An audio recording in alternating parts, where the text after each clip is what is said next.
Hello everyone, welcome back to our channel Cricket Adda Assam. আজি আমি ভালে এটা আপডেটৰ ওপৰত কথা পাতিম। তো এনেকুৱা ধৰণৰ আপডেট বিলাক সবচে মানে সকলোতকৈ ফাস্টেষ্ট পাবৰ কাৰণে চেনেলটো কি কৰিব সাবস্ক্ৰাইব আৰু লাইক আৰু বেল বাটনটো ক্লিক কৰি দিব যাতে শ্বেয়াৰ কৰি দিব। তো ফাৰ্ষ্ট আপডেটটো আহিছে ইণ্ডিয়া ভাৰ্চেছ ইংলেণ্ডত কালিৰ পৰা যোনখন হ'ব লগা আছে the fifth test da অভেলত fifth test decider big update যে Jasprit Bumrah to miss the fifth test তো তাৰ মানে কি যে Jasprit Bumrah এখন টেষ্ট নেখেলে কিহৰ কাৰণে মই কৈ দিওঁ যে due to ongoing back issue তো বেক ইছ্যুৰ কাৰণে এটা মানে সেই দিছে আৰু বেক ইছ্যুৰ কাৰণে এখন এক্সকিউজ বুলি ক'ব লাগিব আৰু the BCCI medical team has advised Sudesh prioritizing his long term fitness তো তাৰ মানে কি প্ৰায়োৰিটাইজ কৰা হৈছে কি তেওঁৰ লং টাৰ্ম ফিটনেছটো সেইটো কাৰণে ৰেষ্ট দিয়া হৈছে আলটিমেটলি ৰেষ্টে বুলি ক'ব লাগিব এইটো টাৰ্মটো অলপ মানে again workload management যোনখন ডিচাইডাৰ মেচ সেইখনৰ আগে যদি Jasprit Bumrahৰ এটা লিথেল বলাৰে যদি আউট হৈ যায় ইণ্ডিয়ান টিম অলৰেডি উইকে হৈ আছিল এতিয়া চাব লগা হ'ব যে কি কৰে মানে কি ভাবি এই ডিসিশনটো লোৱা হৈছে হয়নে কমপ্লিটলি তো ইণ্ডিয়াৰ কাৰণে এটা মই সেটবেক বুলিও কওঁ সেটবেক মানে এইটো সাংঘাতিক বিৰাট ডাঙৰ নিউজ বৰ্তমান আৰু কালি টেষ্ট আৰম্ভ আজি আমি গম পাইছোঁ যে বুমৰাহ নেখেলে আৰু আমি আগতেও কৈছোঁ এইটো বস্তু বহুত মানে পিছা নেৰা হৈছে আমাৰ পিছাই নেৰে দেখোন ৱৰ্কলোড মেনেজমেণ্ট এইটো অলপ বেছি হৈছে চাগে অলপমান চাব লগা হৈছে আৰু যদি মই ইংলেণ্ডৰ কেম্পৰ পৰা তাৰ পৰা এটা বিগ নিউজ যে ইংলেণ্ডছ কেপ্টেইন আৰু allrounder Ben Stokes has been ruled out of final test again India with a shoulder injury আৰু বেন ষ্টকছ আউট ফিফ্থ টেষ্টৰ পৰা শোল্ডাৰ ইঞ্জুৰিৰ কাৰণে গতিকে চাব লগা হ'ব সো এইটো কথা এইটো নিউজৰ ওপৰত দুটামান কথা ক'ব বিচাৰোঁ তো আপডেটটো দি দিওঁ তো বেন ষ্টকছৰ জাগাত অলি পপক কেপ্টেইন দিয়া হৈছে অলি পপে কেপ্টেইনচি কৰিব এইখন টেষ্টত এতিয়া তই কওঁ তো মানে কি হৈছে লাষ্ট যেতিয়া লাষ্ট টেষ্টখন চলি আছিল ফ'ৰ্থ টেষ্টখন তেতিয়া আমি দেখিছোঁ বেন ষ্টকছে মানে হাতখন ওপৰৰ ফালে দাঙিব পৰা নাই মই তেতিয়াতে অলপমান ডাউট কৰিছিলোঁ যে ইয়াৰ আশা ক্ষীণ আছে ফিফ্থ টেষ্টত খেলাটো কিন্তু এইটো আমাৰ কাৰণে এটা বিৰাট ডাঙৰ অপৰচুনিটি বিকজ বেন ষ্টকছ এটা এনেকুৱা লিডাৰ হয় যোনে নিজৰ বেটিং নিজৰ বলিং আৰু নিজৰ মাইণ্ড গেমেদিয়ে গেম এখন লৈ যাব চেষ্টা কৰে বহুত মানে স্লেজিং মই নকওঁৱে আৰু স্লেজিং আছে লাষ্টখনত আমি গমেই পাইছোঁ চ' মোৰ এনেকুৱা লাগে এইটো ইণ্ডিয়াৰ কাৰণে এটা অপৰচুনিটি হয় আৰু যেতিয়া টেষ্ট এখন ইমান ডাঙৰ টেষ্ট এখন আছে তাৰে আগাৰ দিনা যদি টিম এটাৰ মেইন প্লেয়াৰ কেপ্টেইনটোৰ বিশেষকৈ এনেকুৱা এটা নিউজ ওলায় তেনেহ'লে সেই গোটেই টিমটো একবাৰৰ কাৰণে হ'লেও পিছলৈকে গুচি যায় তাৰপিছত তাহাঁতৰ নিজক উভৰাওঁতে সময় লাগে আৰু ইণ্ডিয়াই এই অপৰচুনিটিটোৰ এই চান্সটোৰ ফাইদা পূৰা ভালদৰে উঠাব লাগে খালি বেটিং বলিঙৰ ফালৰ পৰা আৰু ফিল্ডিঙৰ ফালৰ পৰাও আৰু পাৰিলে স্লেজিঙো কৰিব লাগে মই ছাপোৰ্ট কৰোঁ স্লেজিঙত বিশেষকৈ আমাৰ ফাষ্ট বলাৰকেইটাৰ পৰা তো এইখন টেষ্ট এতিয়া আমি কি এক্সপেক্ট কৰিব পাৰোঁ বুমৰাহ যে আউট হ'ল বুমৰাহৰ জেগাত কোন খেলিব পাৰে সম্ভাৱনা আছে যে চিৰাজৰ লগত কোনে মানে সেই যোনটো পাৰ্টনাৰশ্বিপ দুও বুলি কয় সেইটো কোনে ৰোলটো প্লে কৰিব এতিয়া চিৰাজৰ লগত এজন ভাল প্লেয়াৰ আছিল অলৰেডি ইঞ্জুৰি হৈ কিনে ওলাই গ'ল এতিয়া অকল এজনেই আছে যোনে চিৰাজক অলপমান হেল্প কৰিব পাৰিব সেইটো হ'ল হৰ্ষদীপ সিং তো হৰ্ষদীপ সিঙৰ কালি টেষ্ট ডেবিউ হ'ব পাৰে আগতেও আমি কথাখিনি কৈছোঁ বহুতবাৰ কৈছোঁ যিহেতু বুমৰাহ আউট আৰু তাৰ লগত আকাশদ্বীপটো বাহিৰে ফিফ্থ টেষ্টৰ পৰা চিৰিজৰ পৰা আমি অঞ্চুল কম্বোজৰ পৰাও এতিয়া ভাল চান্স অঞ্চুল কম্বোজৰো এটা এইটো বিৰাট গল্ডেন অপৰচুনিটি বুলি ক'ব পাৰি ই নিজৰ টেলেণ্টটো দেখুৱাৰ কাৰণে আৰু তাৰ লগত আমাৰ কুলদীপ যাদৱক লোৱাটো একদম 90% চান্স আছে কুলদীপ যাদৱক খেলোৱাৰ আৰু আমি বিচাৰোঁ কুলদীপ যাদৱ ৱাশ্বিংটন সুন্দৰ কুলদীপ যাদৱ জাদেজা তিনিটা স্পিনিং কণ্ডিশ্যন তেতিয়া থাকিব মানে অপশ্যন থাকিব আমাৰ হাতত কিন্তু এতিয়া কথাটো হ'ল গোটেইখিনি ডিপেণ্ড কৰিব আমাৰ কোচিং ষ্টাফ আৰু মেনেজমেণ্টৰ ওপৰত তেওঁলোকে বা কাক ভাবে আৰু পিচখন বা কি বনাইছে কালি আমি অলৰেডি পিচ কিউৰেটৰৰ লগত অলৰেডি এটা হিটেড আৰ্গুমেণ্ট হৈছে গৌতম গম্ভীৰৰ তো তাৰমানে কি সেই পিচত মানে গৌতম গম্ভীৰে মানে সেই কৰা বুলি পিচত মানে খোজ দিয়া বা ভৰি দিয়া বুলি কিউৰেটৰটো কিবা এটা কৈছে তো গম্ভীৰে তাৰ যে এক্সচেঞ্জত কিবা এটা ৰিপ্লাই এটা দিছে আৰু তাৰ মানে সেইটো আমি যোৱাকালি ভিডিঅ'টো অলৰেডি সেইটো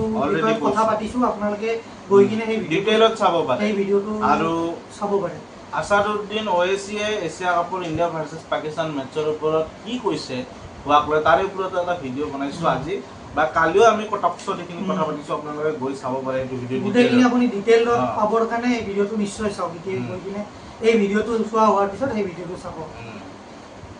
বাকী কালিৰ টেষ্টখনৰ কাৰণে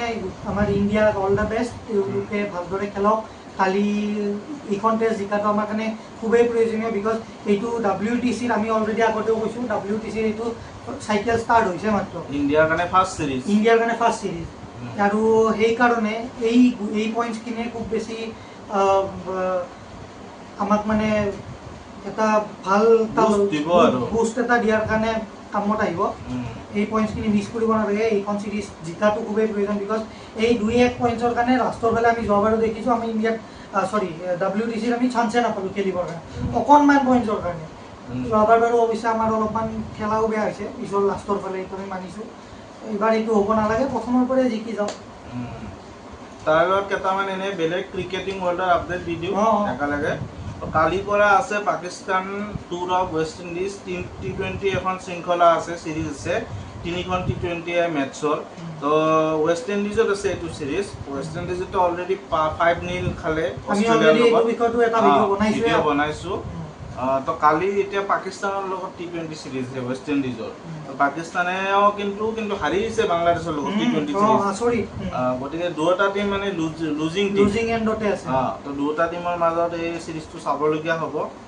কালিৰ পৰা ষ্টাৰ্ট হ'ব আৰু ফুল ছাপোৰ্ট টু ৱেষ্ট ইণ্ডিজ বিচাৰো তেওঁলোকে নিজৰ ডুবি থকা নাওখন ওপৰলৈ আনক তাৰে লগত আজি এখন টেষ্ট আৰম্ভ হৈছে জিম্বাবৱে ভাৰ্চেছ নিউজিলেণ্ড তো দুখন টেষ্টৰ শৃংখলা খেলিব নিউজিলেণ্ডে এইবাৰ মানে জিম্বাবৱেৰ লগত বহুত ভাল টিমে খেলাৰ কথা আছে সেইমতে খেলা হৈছে সাউথ আফ্ৰিকাই দুখন টেষ্ট খেলিছে অলৰেডি কিন্তু জিম্বাবৱে দুখনলৈ হাৰিছে মেটাৰ নকৰে সিহঁতৰ কাৰণে ট্ৰাই চিৰিজ খেলিল 3টা টিমে এতিয়া নিউজিলেণ্ডে দুখন টেষ্ট খেলিব এই ৱেষ্ট ইণ্ডিজৰ দৰে আমি সকলোৱে জানো এটা টাইমত জিম্বাবৱেও কেনেকুৱা ভাল টিম এটা আছিল কিন্তু সেই দপদপনিটো এতিয়া আৰু নাই গতিকে বিচাৰো তেওঁলোকে ওপৰলৈ আহক তো ফাৰ্ষ্ট ডে আজি অলপ স্কোৰ আপডেট দি দিওঁ বৰ্তমান মেটচ চলি আছে এইখন মেটচ ফেন কোডত আপোনালোকে চাব পাৰে জিম্বাবৱে 149ত অল আউট হৈ গৈছে ফাৰ্ষ্ট বেটিং কৰি আৰু নিউজিলেণ্ডে বৰ্তমান 71ত নান আছে মানে এটা উইকেট যোৱা নাই আৰু যদি মই ফাৰ্ষ্ট ইনিংছত হায়েষ্ট উইকেট টেকাৰ পাওঁ নিউজিলেণ্ডৰ মেট হেণ্ডি 6টা উইকেট লৈছে আৰু নেথান স্মিথে 3টা উইকেট লৈছে আৰু এইফালে বৰ্তমান বেটিং কৰি আছে ডেভন কনৱে 40 ৰানত আৰু উইল ইয়াঙে 31ত নট আউট হৈ আছে তাৰ লগতে মই আৰু এটা আপডেট দিছোঁ জিম্বাবৱে ক্ৰিকেটৰ ওপৰতে যে এজন জিম্বাবৱেৰ লেজেণ্ডাৰী প্লেয়াৰ আছিল ব্ৰেণ্ডন টেইলাৰ আমি সকলোৱে জানো যে ব্ৰেণ্ডন টেইলাৰে কি হৈছিলে মানে বেন হৈছিলে ক্ৰিকেটৰ পৰা বেন আছিল তেওঁ বহুত মানে ৰিটায়াৰমেণ্ট